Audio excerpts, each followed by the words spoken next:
I'd like to, as folks are trickling in, I'd like to just extend a warm welcome from SCWIST, from Can AMR Net, and from Epic. We're so delighted that you're with us today and you're joining us from all across Canada as we celebrate Antimicrobial Resistance Week. And today's talk is going to be moderated by Ridhima Arora, a Quantum Leap student at SCWIST. And Ridhima is coming to us from Calgary, Alberta. And our featured guests are Dr. Natasha Christie-Holmes and Dr. Robert Andrew Kozak. And then the talk today is entitled Mapping Canada's AMR Policy Landscape, a Cross-Jurisdictional Review of the 13 Provinces and Territories. And again, I'm just going to extend a heartfelt welcome. And we're going to begin with a few bios and introductions. So I'm going to start off by introducing Dr. Robert Kozak. Dr. Kozak completed his PhD in microbiology and immunology at McGill University. And following this, he completed postdoctoral fellowships in viral hepatitis and zoonotic viruses at McGill and the Ontario Veterinary College, University of Guelph, respectively. He also trained at the Special Pathogens Program at the National Microbiology Laboratory in Winnipeg, where he studied viral hemorrhagic fevers and zoonotic viruses. Currently, he's a clinical microbiologist at Shared Hospital Laboratory at Sunnybrook Health Sciences Centre, and his research program focuses on respiratory and emerging viral infections, as well as Group A streptococcus, and using whole genome sequencing to understand the transmission of antibiotic-resistant bacteria. Welcome, Dr. Kozak. Dr. Natasha Christie-Holmes is the director of strategy and partnerships for the engineering department, Pandemic Infections Consortium EPIC, a strategic initiative that bridges 6 major research institutions. EPIC implements programming that supports a cross-disciplinary network of more than 250 research groups and 600 infectious disease-focused trainees. She completed her bachelor's in molecular biology and genetics at the University of Guelph, and then her PhD in immunology at the University of Toronto. Her research expertise is in the areas of molecular virology, viral evolution, and the dynamics of immune escape during viral infections. In her regulatory role, she has helped the Public Health Agency of Canada develop biosafety and biosecurity regulations. And during the COVID-19 pandemic, Dr. Christie-Holmes developed a core team of CL3 trained staff to support SARS COVID research.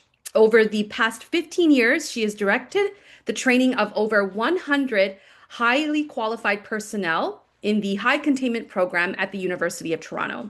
She has led several major research projects in partnership with governmental and industry collaborators, facilitating connections between academia and these other sectors.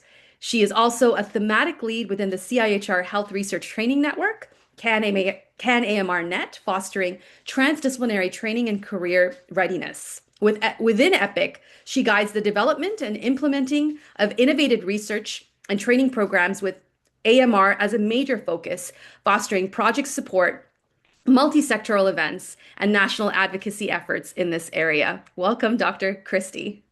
And finally, it is my absolute pleasure to introduce our moderator for today's panel, Ridhima Arora. She's a grade 11 student from Calgary, Alberta, and a participant in SCWIST's Quantum Leaps program.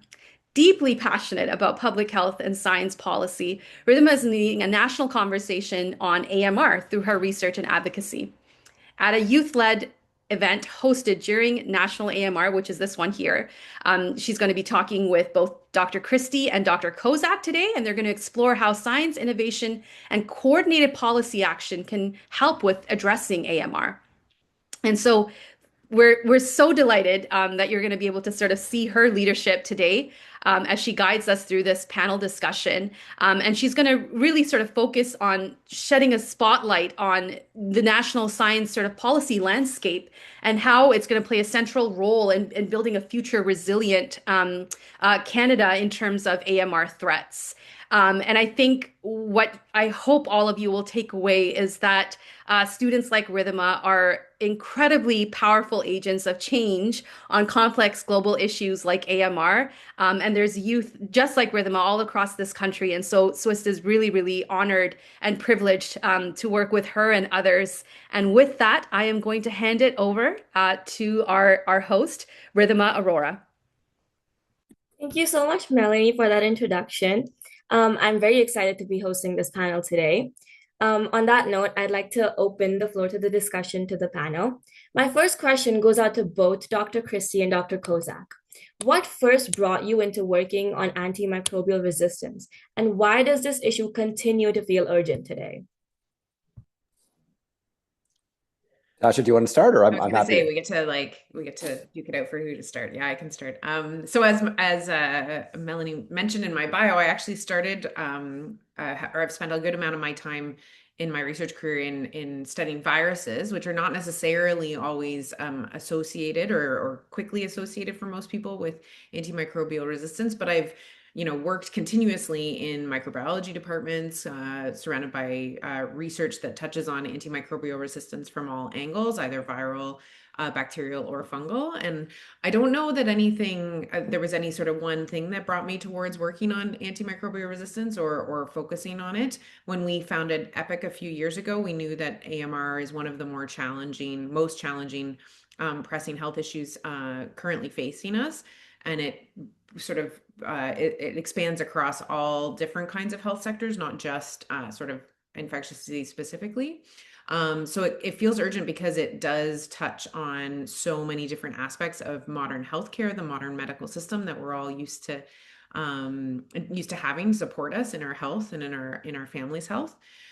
So I think that it just was always a key issue that I was surrounded by, that people were talking about in the research landscape in the clinical landscape, in the clinicians that I knew.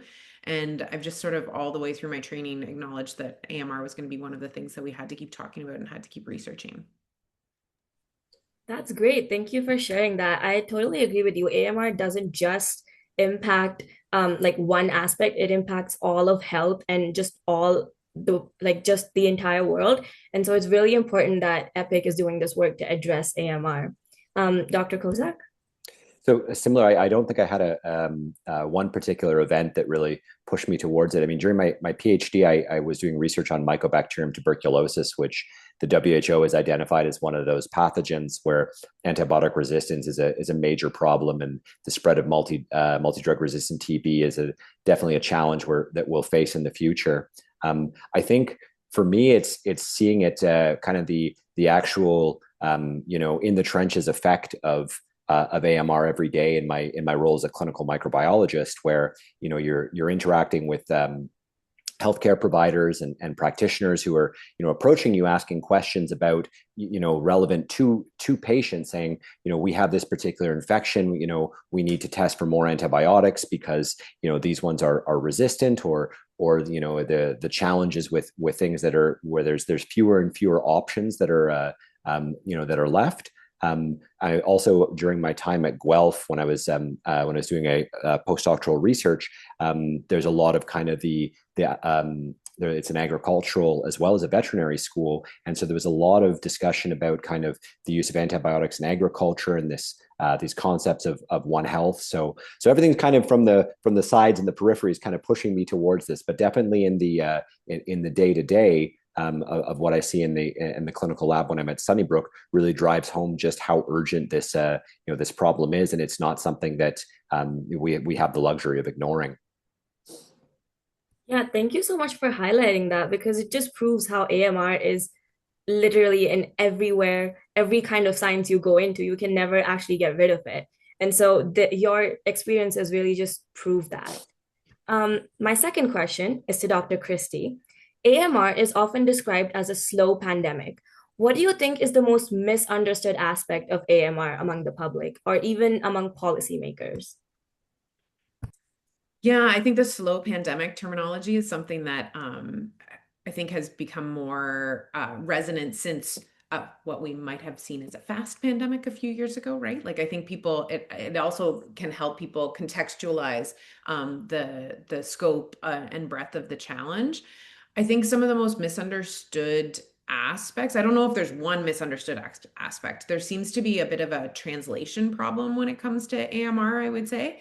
And I know in a lot of different discussions, I've heard this said from a number of different people that work, the researchers that work in infectious disease, clinicians, and people that work in medical practice all understand the threat or the ongoing challenge. But it doesn't necessarily get translated to the public, I think potentially because of the breadth. So it's not one thing necessarily. I mean, we can talk about mechanism, or you can really start to understand how one drug is being evaded, or like in a really granular sense. But AMR really can affect almost any type of healthcare that someone is undergoing, because an infection can happen and interrupt any clinical course, any kind of disease progression, cancer treatment, transplantation, pregnancy and delivery, infants, neonates, right? Sort of it's everywhere. And so it's really hard to capture. It's one of those things that when something gets too big, it's very hard to translate, because it is affecting and can have effects across pretty much everything. Whereas something that affects something really discrete, and you can tell a very specific story about it, sometimes those are easier stories to tell in a way, which is unfortunate, because the breadth of the challenge and the risks that are out there as AMR increases is obviously of a really pressing need. So I think there's this sort of lost sense of the impact, because it's so big and so broad. Sometimes big numbers for some reason can't make the same impact, or don't make the same impact. So often, sometimes like meeting specific patients or having specific patient stories being told really tends to be the things that bring that home to public and policymakers. So there's been some great work in the UK to highlight patient voices, and to have these sort of stories being told about people that went through an AMR resistant infection and had very severe outcomes, potentially lost limbs, or have had limited have had an impact on their life, where they now have limitations because of the infection. Of course, the stories of people that unfortunately succumb to their infections are harder to tell and much more heartbreaking. But I think it's that breadth that's hard. It's hard to fully encapsulate it, because it has so many different impacts across so many different areas. Thank you for that. I totally agree with you. It's such a broad topic that it's really hard to focus on just one misunderstood aspect of it. And I think the main thing that everyone should focus on right now is to just learn more about what AMR truly is. And so that kind of leads into my next question to Dr. Kozak. From your perspective, what is the single most urgent AMR threat facing Canada right now, and why? Yeah, that's a tough one too. It's tough to pick a favorite, I guess. I will. I mean, I think it's kind of twofold. To sort of build on kind of what Natasha was mentioning, was just that I think.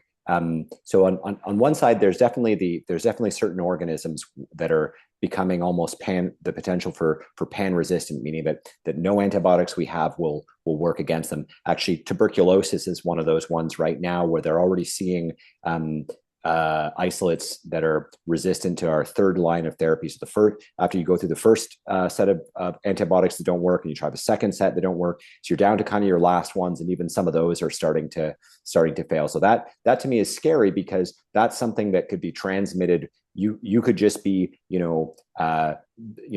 being beside somebody, and through unbeknownst to you could become infected with something that is multi-drug resistant.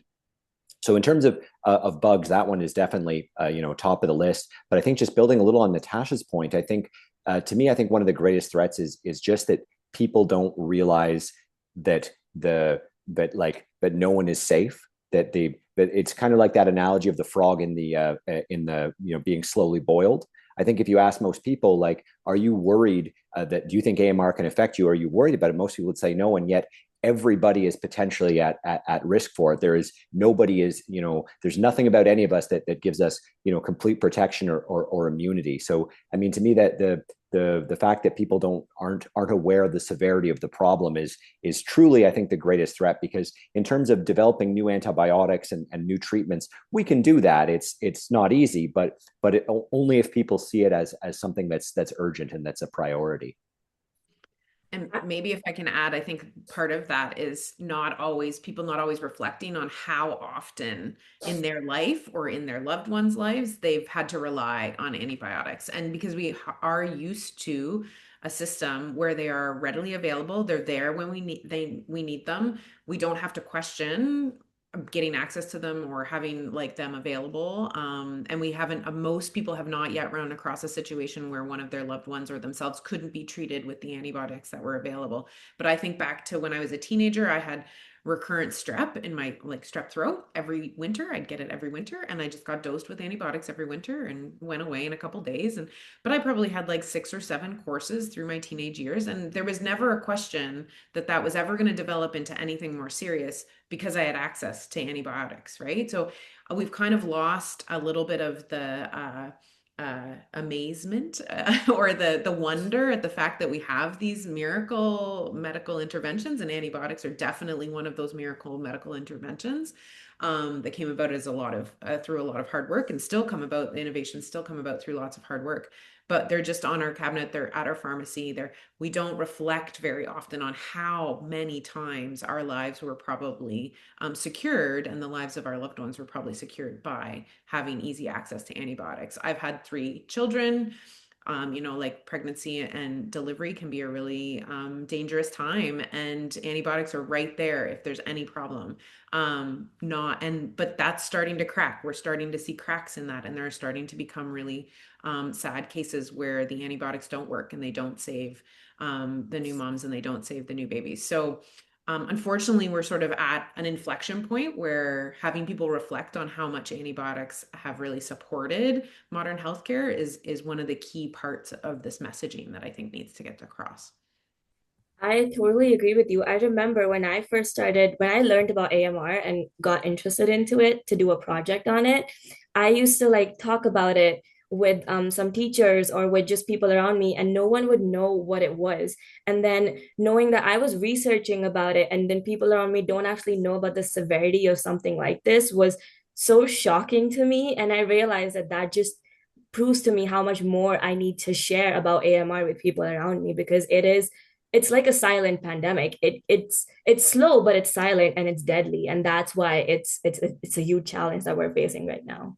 Mm-hmm. And it can seem fearful, which is a little bit of the problem with messaging too. It can seem a little bit like Chicken Little, sky is falling, everything's going to be, horrible. But it's hard to strike a good balance of informing, which is what you're trying to do, which is great, informing people and also having them understand the severity if things stop working, because it could, as much as it's slow, it could get fast really quickly if a lot of the bacteria start becoming pan resistant, as Rob was saying.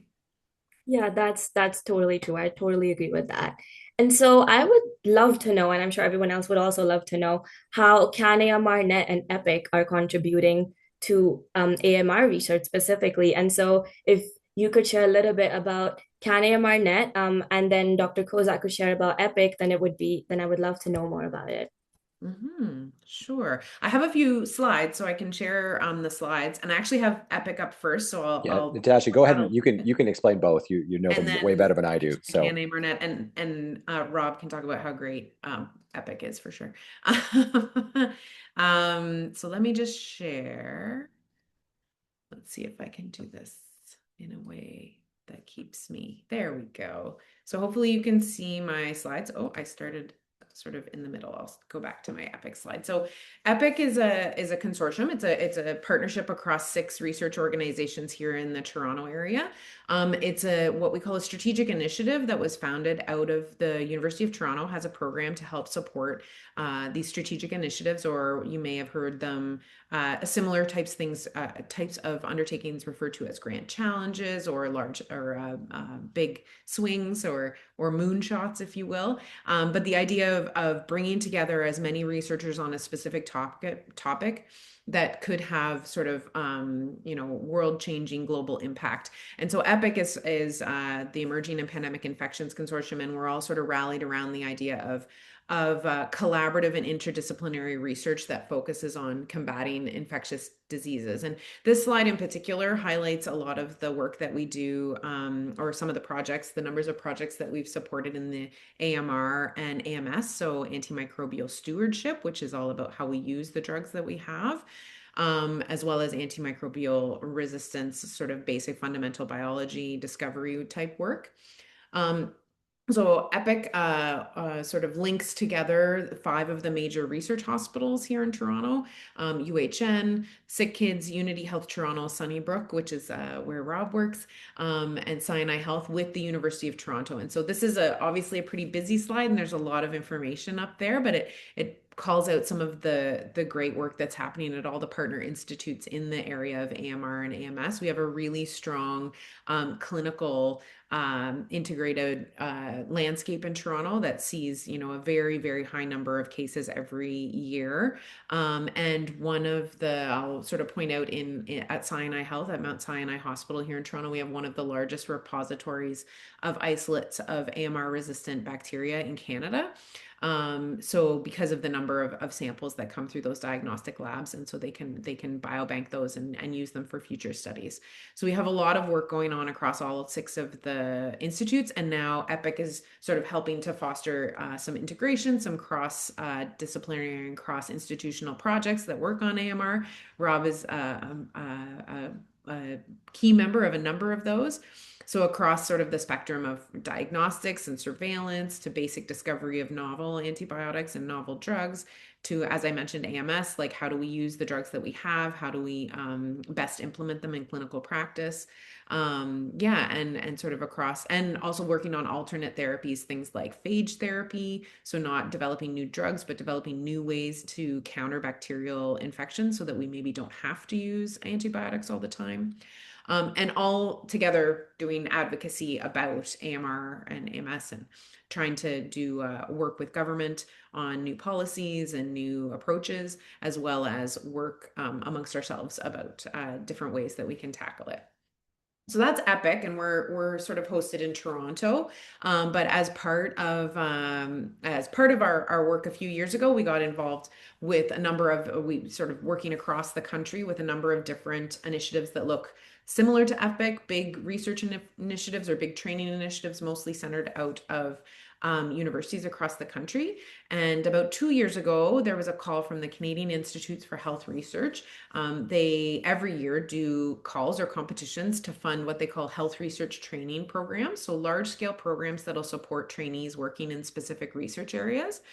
And throughout the country, we came together. There was a lot of partnership building and relationship building to create a proposal to fund what we call CAN-AMRnet, or the Canadian Antimicrobial Resistance Network. So this is a national level program that unites all of these partners. Again, a busy slide with all of these partners we've sort of assembled into 5 hubs: Atlantic Canada, Quebec, Ontario, the Prairies, and British Columbia, working on supporting trainees as they, go through their research training, and cross-connecting in more of a One Health framework, as Rob mentioned. So One Health is that idea that really human health can't stand alone.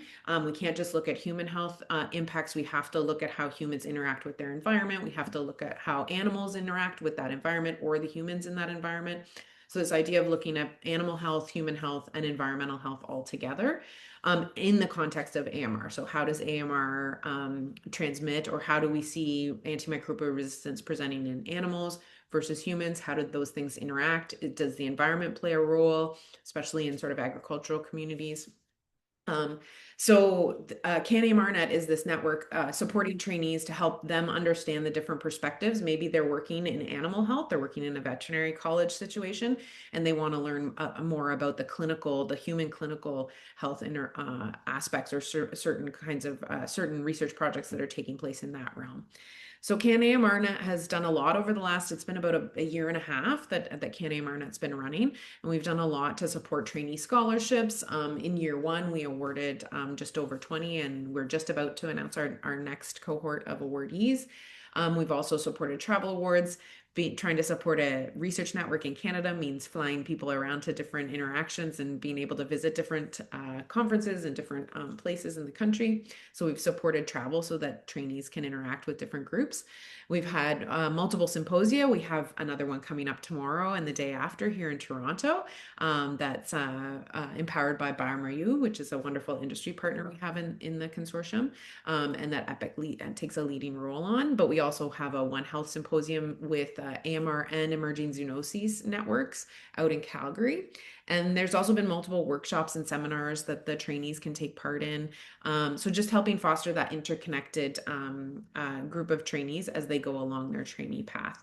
So I also put in, and I'm happy to share these slides, and people that have come to the chat today can, Ridhima, you can send them out to everybody. I put in some details on how to find us online and connect with both EPIC and CanAMRnet, and we're always happy to connect with people, discuss the work that we're doing, and also help with events like this or with other kinds of outreach that people want to do to learn more in the AMR space. So I'll stop there. I don't know, Rob, do you want to add anything Yeah, from your I'll just add a couple of like from my own. So I'm from my own experience with Epic, just to kind of give more of a little more granular.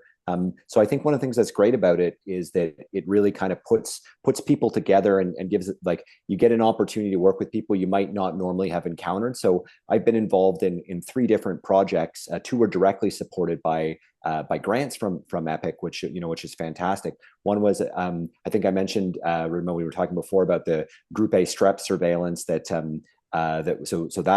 was something that that Epic supported, and one of the things they have is what's called a new connection grant. So find a new scientist friend and start working together on something. And so I actually connected with a colleague, Nikki Weckman at U of T, who does research on antimicrobial resistance in fungus and how to make faster, more point of care diagnostics. And so we started working together on fungal resistance, and through that spun off to another project because she was doing some experiments on Neisseria gonorrhea resistance. And in my clinical capacity, I could provide her with isolates. So I think it's really great to be able to connect and have almost like a phone book of like, oh, if I need to know somebody who knows a lot about this, I can connect with them. Or I can ask Natasha, say who does this through Epic. So I think that's fantastic. And it obviously also has given opportunities for a couple of trainees to come through my lab and sort of get them excited and get them interested in these types of projects. Mm-hmm. Thank you both for sharing that. The work that CanAMRnet and Epic are doing is amazing, not just for AMR, but just for science and research in general. It's really inspiring. My next question goes out to Dr. Kozak. Surveillance is at the core of Canada's AMR strategy. What are the biggest scientific or operational challenges in building strong AMR surveillance systems across the provinces and territories in Canada? I think so. One of the big challenges is healthcare in Canada is sort of overseen by the provinces, which means that for some things there are kind of national guidelines and national standards, but effectively each province has kind of the right to sort of say we want to do this or we don't want to do this. So sometimes that can be a challenge to sort of get everybody kind of working from the same playbook. So that's definitely like an issue to sort of, and I think it would be great, if you're, from a government standpoint to say, no, we have to almost set national requirements. There are some, but it's not perfect. I think also too, there's a huge challenge in surveillance between very well resource settings like an academic institution in downtown Toronto where I work at versus a a rural hospital, for example, in Northern Ontario, which does not have the same lab facilities I do, may not have the same, sort of same healthcare dollars that the large academic center has. So for them, that's the kind of thing where surveillance is probably a much lower priority because they have much more kind of, pressing health needs. And I think just in general too, that I think we kind of struggle a little bit in Canada with trying to find one thing that kind of fits everything. And I think especially for AMR, I think some of the problems that different regions face, like the problems in Northern Ontario and in the Arctic and Nunavut are going to be a lot different from the problems of AMR that we see in downtown Toronto or that we would see in the prairies. So I think that, while we do want to kind of have some sort of standards and some sort of all agreed upon playbook, we do also have to have a little bit of flexibility, recognizing the problems in different regions may be different. Yeah, thank you so much for that. I actually I did a little bit of like a systems review of the Pan-Canadian Action Plan, and I could see what you're saying. I could see that some provinces are trying to focus on some things as compared to others, and that's because some provinces have their own strengths and others have their own weaknesses. And so it's really important to have some standard guidelines, but a little bit of flexibility as well. But it's really important to have some standard guidelines that kind of set the stage for what the basics of AMR policy should look like in the future. My next question goes out to Dr. Christie. We know that AMR doesn't recognize borders. How does AMR typically spread in real world settings, whether it's human, animal, environmental? It's a really broad question, and I don't know if we know the exact answers all the time. I think we have some pretty good ideas about how AMR infections spread in human populations. Unfortunately, a lot of AMR spread happens in hospital settings or in healthcare settings. And so but there has been a lot of work and there continues to be a lot of work to understand whether, the types of transmission events that occur, whether they occur in specific types of settings, whether it's like ICU settings or general ward settings or that kind of thing. So there's a lot of work undergoing to understand that. I think the bigger questions are about that environmental interface and the animal-human interface and how AMR spreading in, say, animal populations, especially agricultural populations, populations of animals that we use for agriculture, what effect that has on the levels of AMR we see in human populations. And that seems to be more variable in terms of what the research tells us, right? Some research studies have shown that when AMR rises in certain agricultural populations, they think they see a correlation to it rising, those same types of AMR in the specific bacteria rising in human populations. Other studies haven't drawn those same conclusions and those same correlations. So I think that's actually something that I've learned more about in the last few years, sort of following AMR a little bit more closely and being a little bit more involved with AMR, is that we've mentioned it a couple of times, but this One Health approach with bringing different perspectives into research projects together, into discussions together, to really sort of take the experts that understand one area and put them with experts that understand another area and have them overlap, share their information, share their perspectives, so that we can start really understanding how some of these transmission networks work or transmission patterns work.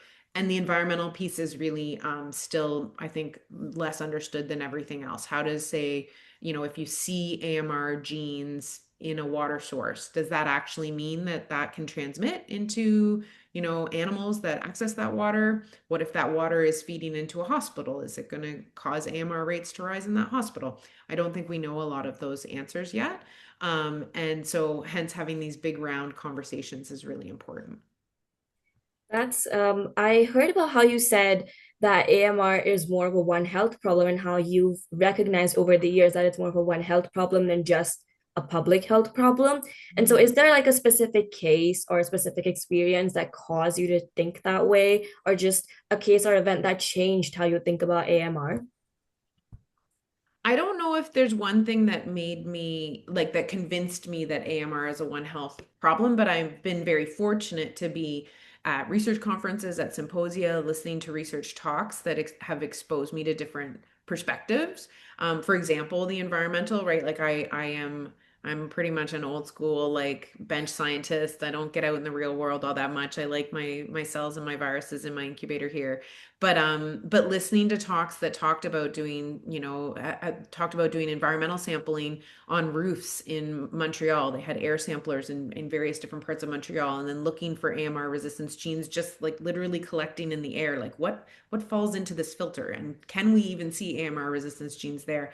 And the fact that they saw in the urban areas, like, so they had these on top of buildings in downtown Montreal, close to hospitals, they were able to capture more examples of AMR resistance genes. They were just looking, at the genetic level, but that would indicate that there's bacteria floating around there that have these genes versus the air samples they had out in the forest outside of the city.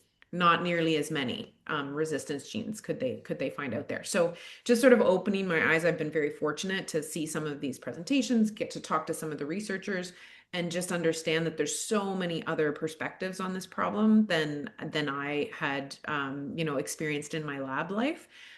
So I think that just, has broadened my perspective on it. And yeah, I've just been very fortunate to have that available to me through the pathways that I've taken.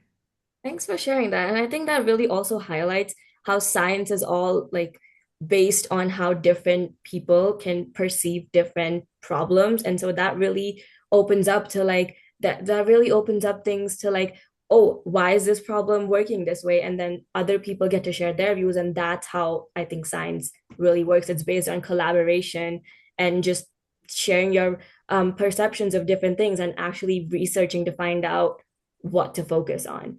And so Mhm. thanks for sharing that. Of Um, course. my next question goes out to Dr. Kozak. Bioinformatics and whole genome sequencing are emerging as game changers. How are these tools transforming the way we identify, track, and predict resistance? Um, yeah. Okay. Oh, again, nice, nice, Big, easy question. Yeah. big question. Yeah, I could spend the whole hour on this, but just so that everybody understands, so whole genome sequencing means that we basically take all the nucleic acids out of the bacteria, we sequence all of them so that we can tell the genome composition, which genes are present, which one are absent, which ones have mutated. And then from that, we can compare it to other genomes from similar or different bacteria, or look at plasmids, which are like round circles of DNA, which often have resistance genes and can jump from bacteria to bacteria. So in terms of how this has been a game changer, I think that it's allowed us to really understand transmission way better than we ever could. I mean, historically, you'd be able to you'd be able to sequence one small part of the bacteria, or you just look at their serotype, which is how they react with antibodies, and say, well, these two bacteria are the same serotype. And now I can look at every base pair in the genome and look for very small differences that might account for virulence or pathogenesis or resistance. And in terms of understanding, especially in the hospital context, where I do most of my work, we're able to see, for example, how a plasmid transmits, how it may be spreading within a unit, which means our infection control can take the measures to prevent further spread. They say, oh, a machine is contaminated, and that's all the patients use the same machine, and they all have the same bacteria because we can sequence the genome, and so they can better manage that that way. Also, at like a global level, when new resistance genes come out, people can rapidly identify them, and then we can be watching for them in Canada. We can be developing diagnostic tests, so we can get a lot of information really quick, and we can share it with each other, which I think is really cool. I'm lucky to be part of there's a big European consortium that's essentially trying to determine using bioinformatics and machine learning and all sorts of other fun tools, can you use the genome of a bacteria to predict resistance? So if I sequence Staphylococcus aureus, can I look at just the genome and say, this one is you can treat it with tetracycline, or you can treat it with ciprofloxacin, but you can't treat it with methicillin, for example.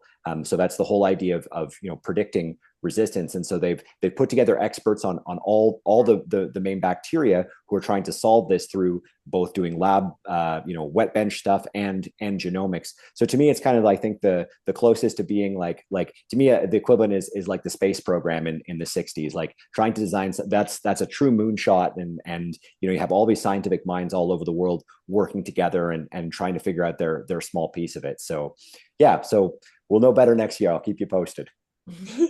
Definitely. I would love to know more about it. I am personally also interested in bioinformatics, and to hear you talk about bioinformatics and whole genome sequencing being used in antimicrobial resistance and to figure out antimicrobial resistance in different bacteria, it just sounds so interesting to me. And I'm sure it sounds interesting to the rest of our audience as well. So thank you so much for sharing that.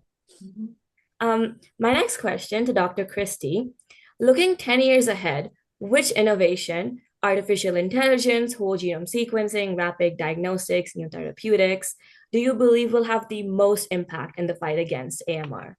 It's a great question. And I hope that Rob's going to solve it with his massive consortium of AI and machine learning. That's the plan, right? So no, I do think, I think a lot of science is, maybe I shouldn't say science, but a lot of analytics and a lot of the way we approach problems is shifting with, obviously being able to integrate AI tools and machine learning in very different ways. So I think that's going to have a massive impact on a lot of different fields, including AMR. I don't know if I could pick one specific thing. I do think there's going to be continued effort in developing new therapies and potentially novel, not just new antibiotics or new antifungals, but like novel ways to approach infections. Because ultimately, I heard this said at a recent meeting, right? It's like an arms race, right? Once we develop new ways to treat bacteria in particular, but fungi are also very good at developing resistance. That the microorganisms are just going to try and figure out a way around them. So figuring out ways to get ahead of that problem is probably one of our best approaches. So I'm, more of a maybe prevent the infections than treat the infections. And I think there is definitely a part of AMR research that's focused on preventing and getting ahead. So using things like novel vaccination approaches, targeted vaccination approaches where you see resistance emerging, and really trying to get ahead of infections that happen. At a talk a couple years ago, an eminent infection prevention and control physician here in Canada, Dr. Alison McGeer, is sort of like the doyenne of infection prevention and control in Canada. She was at the front lines of the first SARS pandemic in 2003 and was very involved in the COVID response, has been involved in epidemics and pandemics all around the world. She talked about placing fences at the top of a cliff instead of ambulances at the bottom of a cliff. So to prevent people from falling off the cliff, we'd rather have fences at the top. So we'd rather have, in a lot of cases, we'd rather prevent those infections from happening. So whether that's figuring out transmission patterns in the hospital and preventing the types of machine use, as Rob said, preventing the type of shared usage of areas that would prevent transmission, whether that's developing novel vaccines for the types of bacterial infections that most commonly develop resistance, getting ahead of those infections and stopping the infections before they happen, so you don't have to treat with antibiotics or antifungals, although antifungals is probably a whole different talk in itself. But so yeah, I'm a bit of a proponent of getting ahead of the infections and placing some research efforts there so that we can get away from the development of resistance, especially in those areas, say in tuberculosis, right? We don't have a really effective vaccine, and it is becoming so multi-drug resistant that it's going to become more and more of a problem. If we could vaccinate really effectively, we wouldn't need to rely as much on the antibiotics, and so resistance wouldn't develop as easily. I'll just add two things too. I think to sort of what Natasha's saying. So, and on the diagnostic side of things, the development of rapid, like point of care diagnostics, we forget that often the rest, like in many places in the world, they don't have access to great diagnostics. And that's a huge driver of antimicrobial resistance, because someone comes in and they have the symptoms of pneumonia, and there's lots of different bacteria that can cause pneumonia. and some of them might be resistant to one antibiotic versus another. So the ability to sort of say, I can do a quick little test, spit in a cup, and it changes color if it's one thing, and if it changes a different color if it's something else, and it changes a third color if you can't use your first antibiotic. Like, those will be the kind of things that will really help good stewardship and good use of antibiotics. And the second thing too, with kind of touching on the AI and using other data sources to figure things out. I mean, we saw wastewater testing being used to look for pathogens that are spreading, like SARS, and people are using for AMR. So there's this idea of use something we don't normally test to look for something else. And this is, I throw this open to all you high school kids, figuring out what data sources you can use to figure out something, something different. That is how we're going to get ahead of this. Somebody has to think of something, something different from how we normally do it. How can we use things like social media to either improve people's adherence or get them to not take antibiotics when they don't need it? So it's not us that are going to solve the problem, unfortunately. New ideas are needed. I would be happy to contribute to those new ideas later in the future. But perfect. Thank you for sharing that. That was amazing. I agree. Like, I feel like AI and whole genome sequencing and everything, like, we need to keep up with these new inventions in order to improve science, because the keeping up with these new inventions is really important to finding new strategies for old and current problems, and that's the key to finding solutions in science. Absolutely. Yeah. Next question to both of you. AMR requires collaboration across hospitals, researchers, government, agriculture, and the public. Where are you seeing the most exciting examples of this coordination working well? I mean, I would say from the on the whole genome sequencing side, the kind of the example that I was saying before, this European consortium that's run by the like the European Society for for Microbiology and Infectious Disease, that you just had this that someone had the idea to say, one person can't figure this all out, but let's get experts, we'll get an expert group for each bacteria. They'll do all the stuff. We'll work, we'll share. If something's working well with one group, share with others. If something's not working well, let us know, so we don't make the same mistakes.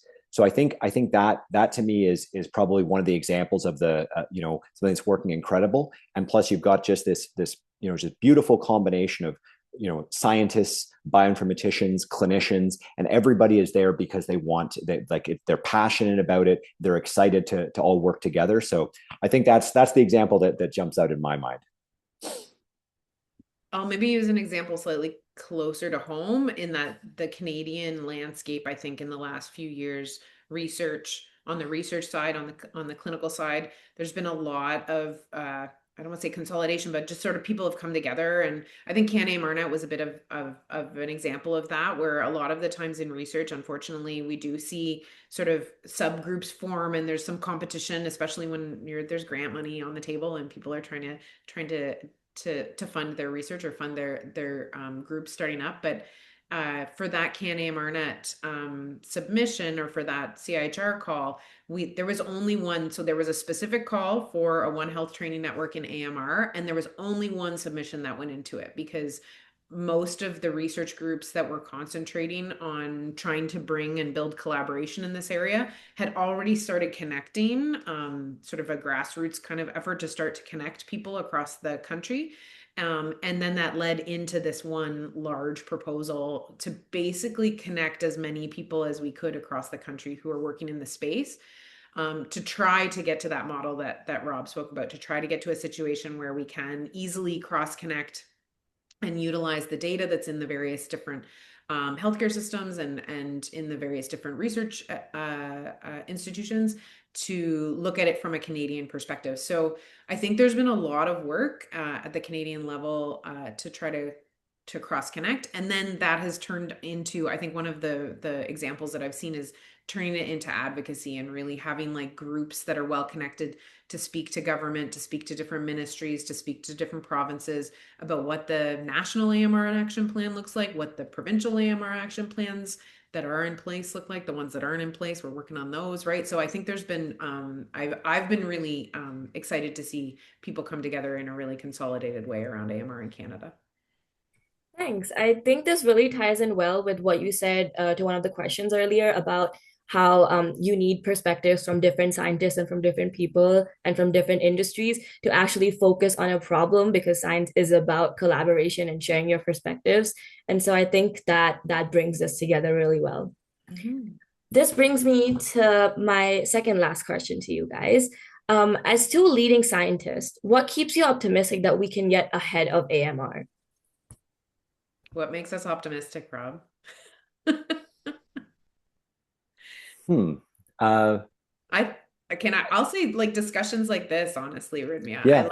I think what keeps me optimistic is that people keep asking me about AMR and keep wanting to know more about AMR. It also keeps me optimistic, going back to my last question, that there's so much connectivity and so many really passionate people in the research space and the clinical space that like recognize how much of a threat this is.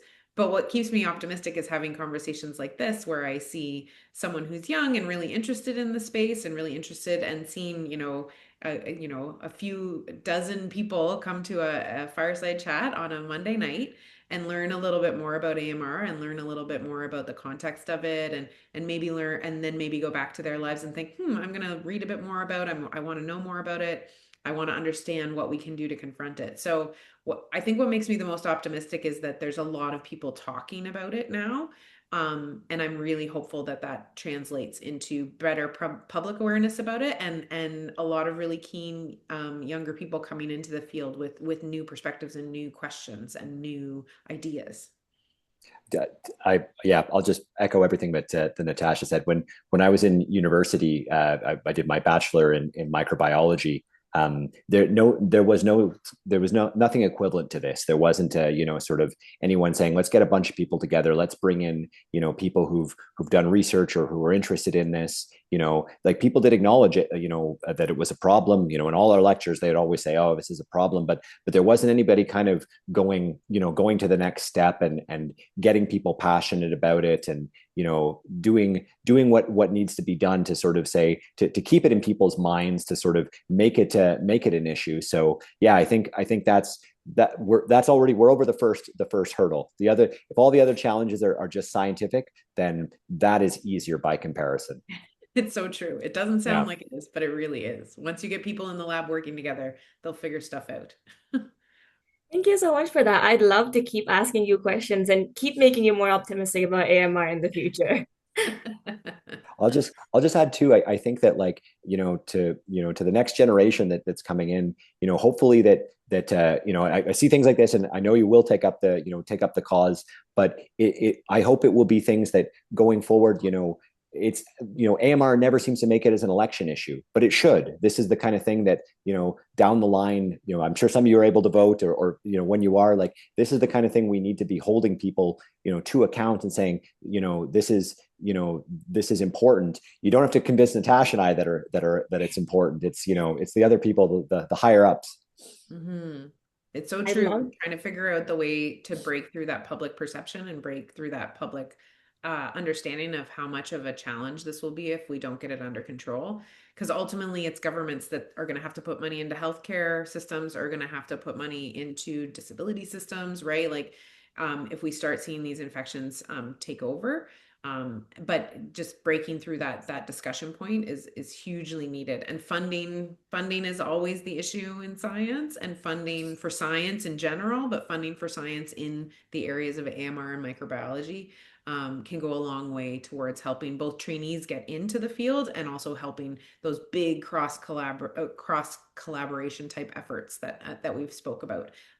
Unfortunately, that takes funding, and funding in Canada, we're fortunate, comes from a lot of public sources, and so getting the government to understand the needs is key in this whole thing.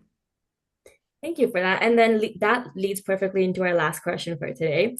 If you could give one piece of advice to young people, especially girls and gender diverse youth interested in AMR, science, or policy, what would it be? Rob, you want to take it? feel like I've talked first most of the time. uh, I mean, Nash, I'm sure you've got like a good idea too. I would say that you know, AMR is a huge problem. There's not one solution. So I would say pick something that you're interested in about it, pick a piece of it, and just dive right in. Bring your creativity, bring your out of the box thinking. As you said, the next generation has just incredible ideas, incredible understandings of technology, all sorts of new approaches to things. So this is going to be a problem. There's not going to be a lack of problems to solve. So pick one thing and that you're passionate about and go into it. And I would say to anyone that is too, please approach people that like in the field. Like I would say that 99% of the people I work with are amazing people who are always happy to chat and to give advice and to find someone who is passionate and say, okay, I'd love to help you get to the next level because I was there as well. So don't hesitate to reach out, because I think that's where the best opportunities are. Mm-hmm. And I'll just reflect the same sort of, I'm really happy to always hear that people are interested in the work that we're doing. And I know everybody that we work with has the same reaction. So, reaching out of nowhere to just ask questions, everybody that works in a scientific context is going to be more than happy. You might have to reach out a couple times. Ridhima can attest to how many times she sometimes has to email me to remind me of things, but it doesn't mean that people don't want to respond. People are always happy to talk about their work. And so I'd really encourage you, if you're interested in AMR and science policy, ask questions, start reading. When you have new questions, find someone that works. We have like Can AMR Net Epic. There's the McGill Center for AMR. There's lots of centers throughout the country that work on AMR. Find one of those centers at a university or at a hospital and find someone that might work somewhat in that area and give them an email, and they'll be more than happy to chat with you about it. I think information, it's so cliche, but information and knowledge is so key. And if you arm yourself with information and knowledge, you can go a long way. And people aren't necessarily going to go out of their way to give you the information and knowledge. You have to like search it out yourself and keep educating yourself. Especially for girls and gender diverse youth. I know it's not always easy to see yourself reflected in the career paths. I think it's getting easier, hopefully, my fingers are crossed. But it's not always easy. But there are those of us that would love to talk to you about it and love to talk about how science, how the kind of things that we're passionate about in science. So just keep asking the questions, and hopefully you'll find people to help you on your way. You will bring a different perspective, and we love always a different new idea. Absolutely. Thank you so much. And with that note, that's the end of our questions for today. If there's any questions in the chat or in the Q&A, then we would love to go through those as well. Yeah, and I'm going to help you a little bit with that just to field the questions. I think we have four. So maybe like a rapid sort of response to the four questions. There's one here for, it doesn't have a name, but I'm going to put it out to Dr. Christie. Thank you for an amazing session. As the planet warms up in Canada's north, are there potential risks with prehistoric bacteria being reintroduced into water systems from melting glaciers? What are your on strategies to mitigate this? That's amazing. What an amazing, see again, like interesting perspectives and novel ideas, right? So yeah, I don't know how much an immediate threat, but you're absolutely correct. Climate change is tied into AMR. It's tied into a lot of health challenges, honestly, and infectious disease. But yeah, definitely tied into AMR. The thing that we had a really great talk last year at one of our sessions from a professor in the States who's actually looking at prehistoric bacteria and the way and different types of antibacterial components that they encoded to fight off other bacteria, thinking that if we sort of delve prehistory, we might find compounds that would work against modern day bacteria because they obviously haven't interacted with those prehistoric bacteria they haven't interacted with those prehistoric bacteria. So there are people thinking about these kind of concepts of like, what happens, are there bacteria that will be in these reserves that could melt? I'm not sure that it's so much the sort of strategy of preventing the re-emergence of bacteria, because probably if those bacteria emerged, they're dealing with sort of biological systems and hosts that are so different than what was around at the time that they were circulating, that it's going to be a different type of challenge. But I think there's some really interesting questions about like what kind of ancestral or deep lineage proteins were they encoding, and can we use them in a different way to maybe combat the bugs that are around now. Thank you. And then I think the next question, and Ridhima, feel free to jump in there. If you can see the Q&A, you can alternate with me, okay? There's a question for Dr. Kozak. I work on the discovery and preliminary characterizations of novel antimicrobial peptides for use against multi-drug resistant bacteria, but don't have a clinical perspective on this. I would love to hear, based on your experience, what are the most commonly encountered barriers when trying to move a promising antibiotic alternative from the bench to clinical practice? Yeah, I mean, that's fantastic work. I remember during my PhD, there was I think that was when antimicrobial peptides were kind of first discovered, and people were sort of looking at them as a promising potential therapy. So I'm glad the work is continuing. Maybe you'll have this solved, and we won't need to meet again next year. But in terms of kind of moving things from the bench to the clinical practice, so a lot of the problems, the challenges, I should say, are even if you find something that's working well, there's once you test it against different species of bacteria, you may then have to move it into animal models because you have to look at toxicity and safety. And then if it looks very promising, it then moves into various, there's different stages of clinical trials. So the first one kind of looks at safety and then moves on to kind of efficacy, all of which are very expensive and very very time consuming. And one of the problems, this isn't just unique to antimicrobial peptides, but just kind of antibiotic development in general, is that a lot of companies are kind of a little wary to kind of develop new ones because the cost can be in the billions of dollars from the day you start to the day it's approved for use in patients, and there's a lot of potential for failure along the way. So there's we have to come up with better incentives, which is usually at a government level, to kind of encourage companies to move therapies, especially experimental ones, forward, and just accept that, look, if 99 out of 100 of them fail, but we get one that's really good, that's worth it. So I would say keep working away at it. And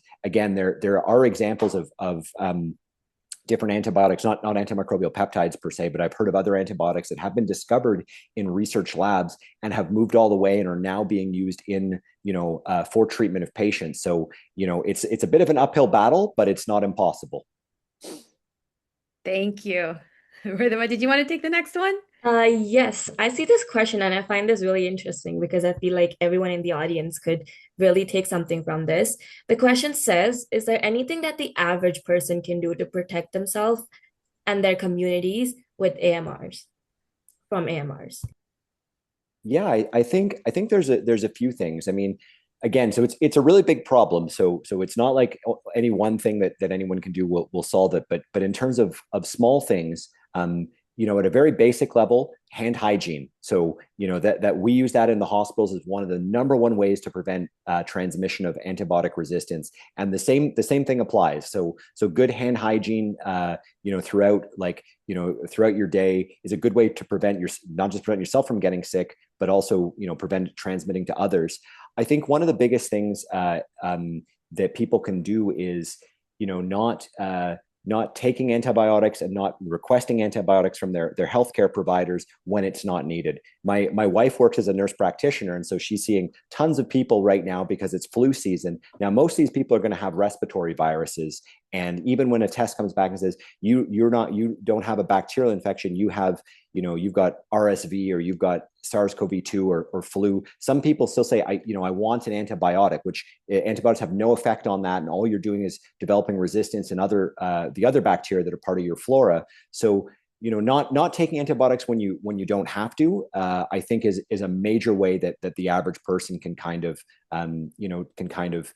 combat this. And the last thing I'll just say is that the point I made earlier, you have a voice, especially when it comes to things like elections and holding officials to, to account. We need to make this more of a problem, or highlight to them that it's a problem. It should be an issue on every election, provincial, federal, even local, and it isn't. And so that's something where you can put your vote. You can like talk to your member of parliament and say, hey, what are you doing about AMR? And like what, how is Canada fighting it, type thing. Yeah. And watch their face glaze over when you say, what are you doing about AMR? And then explain to them what AMR is and feel very, very smart in the process. That's perfect. I will definitely do that. Thank you so much. And the next question, as a high school student, how can I find internships, shadowing opportunities in biology labs to gain research experience? This one's a challenging one because, there are a lot of sort of safety sort of precautions and things when you're working in a lab. And so for high school students who are so interested in an early age to be able to have any type of shadowing experience in the lab, that one's a tricky one. Any advice? Natasha, do you want to start? I've got some suggestions too, but maybe you want to Yeah, start. well, I would say, I mean, like I think in Toronto anyway, we're fortunate to have some really great interaction opportunities for high school students. Either like Ridhima, that's how we met Ridhima this summer, was through a high school program that the University of Toronto runs every summer, that doesn't give so much a shadowing in labs, but actually has a full week. In our case, it was a microbiology week, a full week, but they also do a farm talks week and a physiology week, or a full week of lectures and lab experiences for high school students. I think shadowing in labs can be difficult, but there are labs, because of Melanie, as you mentioned, like the safety precautions. People ask me how to come shadow in the CL3 lab, and that's really very difficult. That's not something that we can facilitate, but there are other labs that don't work with the same levels of hazards and the same levels of safety precautions. And sometimes you can also get the opportunity to work in a lab and you're not necessarily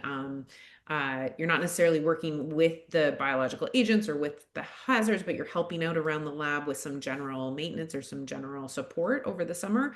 There are work study programs at a lot of universities that allow you to work over the summer, maybe in more of like a slightly more what you would see as maybe administrative way, but you're interacting with the research programs. So you're getting like an understanding of how the research programs work.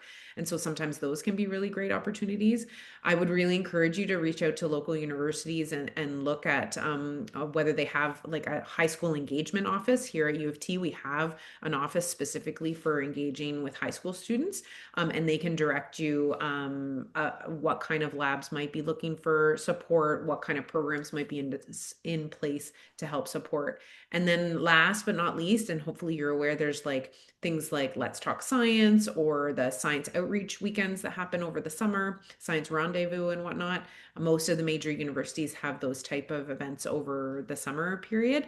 And they're less a chance to shadow, but a chance to meet a lot of people that work in research labs. And once you get talking to people that work in research labs, you can start asking about these questions. And that's the best way to find out about opportunities, honestly, is someone might say, you might get talking to someone at an event like this and they say, oh, you know what, we are looking for a student that could help us out over the summer, or this fall, maybe you could do like a couple hours after school once a week or something like that. So making those connections is some of the best ways to accelerate those conversations. I'll just add two things. So I threw in the chat there's something that's called CBRF Precise. So it was a funded initiative it's based here in Toronto, and they actually do the last summer at least, and probably again this coming summer, take on high school students. For this, it's focused around development of diagnostics and working in kind of a microbiology lab. So you can look that up, and I'm sure they have a contact thing. If not, you just shoot me an email and I'll be able to connect you with the right person. So that's a potential opportunity right there if you're in the in a high school student in the Toronto area. And I'll just say again, like reach out to people. Like it's there might be an opportunity that you may not be it may not always be lab based. For example, there might be an opportunity to do kind of some bioinformatics type project together, or some sort of a lit review or something. But reach out to people because some certainly will say no, or say yeah, come calling again when you're in university, when you got a little more experience under your belt. but most people are at least willing to have a chat with you and kind of give you some perspectives and some advice, and maybe even a tour of the lab. And yeah, you lose nothing by asking. That's right. Yeah, and then you know what? I'm going to share with everyone very openly on the call that I was, I think, 16 or 17 when I did just this. And you never know. I was a level 1 lab, so I was able to, as a high school student, start very early on. So I totally second what Dr. Christie and Kozak are sharing. And thank you so much for dropping that resource in the chat. We have two very sort of quick questions, and then I think we're going to wrap it up, and I'm going to hand it over to Ridhima to close. And so the first question is, given that bacteria can exchange genes horizontally, how does this influence the effectiveness of current AMR policies? So that's one. And then I'll just read the second question out loud, and whichever, like Dr. Christie or Dr. Kozak, please feel free to answer either of these. What incentives or policy changes do you think would most effectively stimulate new antimicrobial development?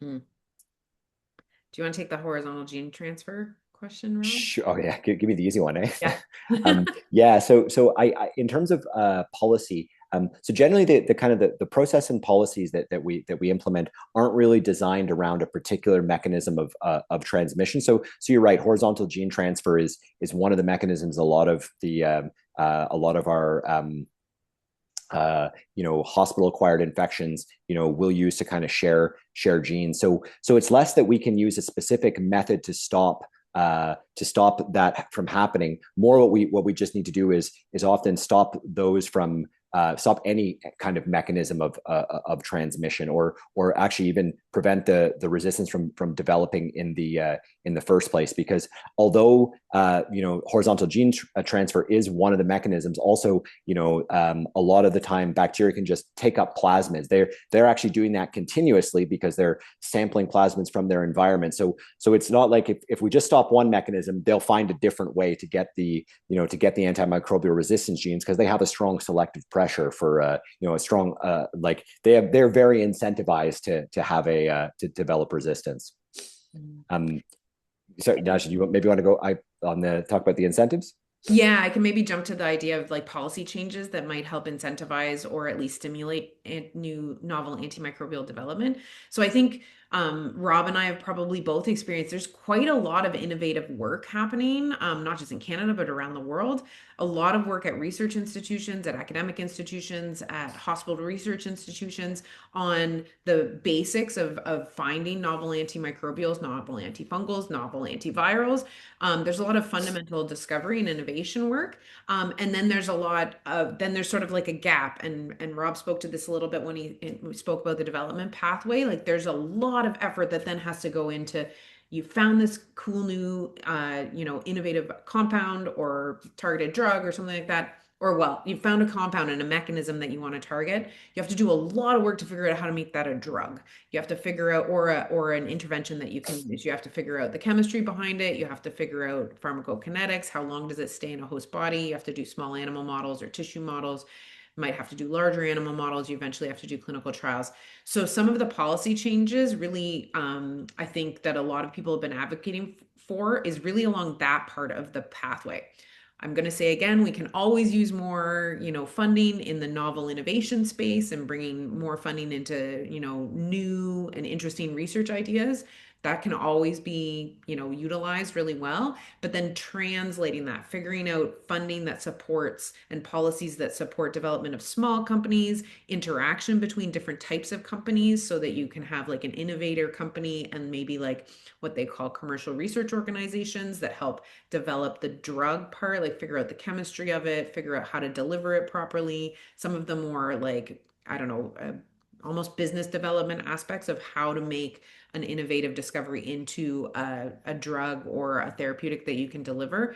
So building a lot more of that like small entrepreneurial support system, I think is one of the things, especially in Canada, and we saw this in the pandemic, we don't have like that same kind of consistent pipeline that bridges people from their innovative starting into something that can be mass produced and something that can become a therapeutic.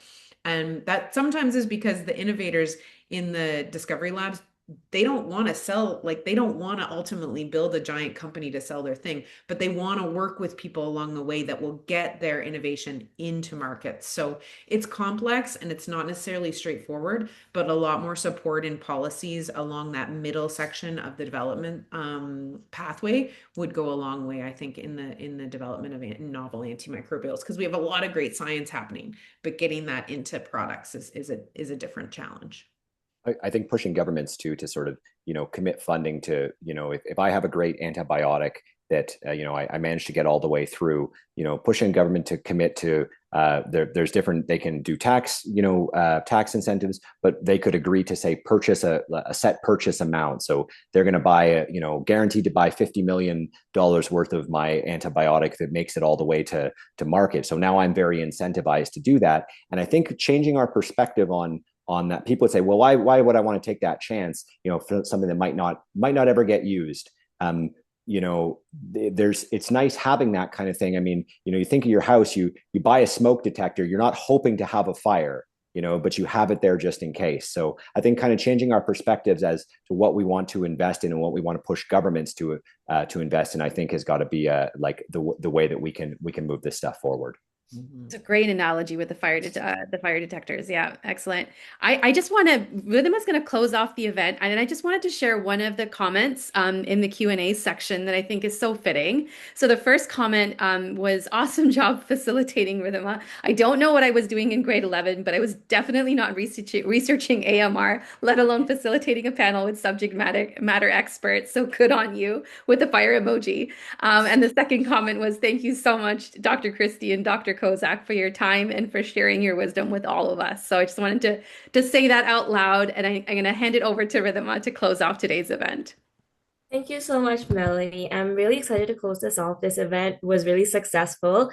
And before we wrap up, I would like to extend a sincere thank you to our incredible panelists, Dr. Christie and Dr. Kozak, for coming here and sharing their time, experience, and perspectives with us today. Your insights on not just antimicrobial resistance, but also science and research in general have given us a lot to think about moving forward. I'd also like to thank the audience for attending this event and for all your engagement, contributions, and thoughtful questions during this session. It was a pleasure to have everyone here today curious to learn more about AMR. Finally, I'd like to also thank our partners and sponsors for this event today. Thank you to SCWIST, Society of Canadian Women in Science and Technology, for all your help and support in bringing this event to where it is today. And a huge thanks to EPIC, Emerging in Pandemic Infections Consortium, and CAN AMR Net. We really appreciate all the work and contributions you have made to support this event. And last but not least, before we wrap up, I'd like to mention something my mentor once said to me when I first started working on my project. She told me that microbes don't have passports. They don't care about borders. They don't follow boundaries or wait around when they spread from one place to another. And I think that really puts things into perspective about how important it is to address these health threats in today's world. That's why I believe it's necessary to address this one health challenge of AMR, because it's only a matter of time before it can start impacting our world in detrimental ways. And so with that, I'd finally like to give a big thank you to everyone who came here today and taking one of the first steps in recognizing antimicrobial resistance, especially during World Antimicrobial Awareness Week. Thank you so much, everyone. Have a great night. Thank you so much, everyone. Thanks Bye-bye. all. Take care. Bye.